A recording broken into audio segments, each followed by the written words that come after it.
Welcome back to our 2-Minute Tuesdays with Trish and Pastor Dave. 2-minute two. All right, today's question.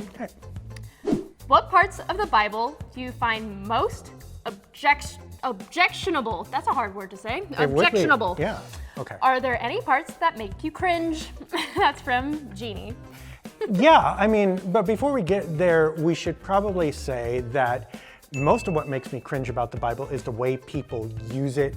For instance, using Genesis 3 to say that men are superior to women and women should be subservient, or using the writings of Paul to justify bias against certain genders or whatever.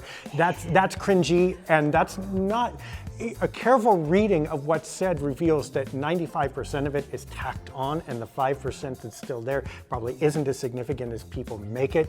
That's the cringiest part. But I would say there are parts of the Bible that, yeah, I would have problem justifying or reading in public. They're the ones that get me the most, depictions of sexual assault. I mean, and that's a reality in our lifetime, reality in the world, and they're spoken of in histories and narratives, but not necessarily in the most gentle way. And it's like, okay, wait a minute, if we're gonna talk about that, we need to treat that with more care and respect because of the people who have endured this. So I definitely cringe at that, and wouldn't spend a lot of time talking about it publicly. There are parts in Ezekiel, I think, where language is very direct, where the people of Israel are compared to adulterers and prostitutes and stuff like that who have offended God, which out of context can be really bad, but even in context, the language is tough.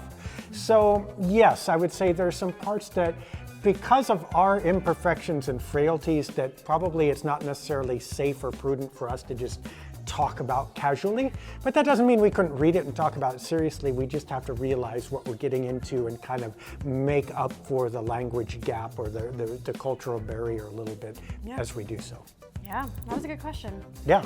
All right, well, if you have more questions like that, we have an email. pastor@sov-id.org. Thank you.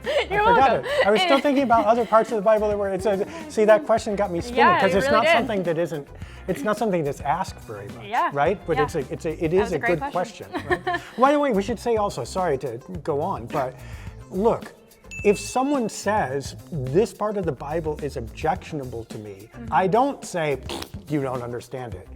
I will stop and I will listen and I will say, explain that to me, because I want to learn more about that and hear. And you know what?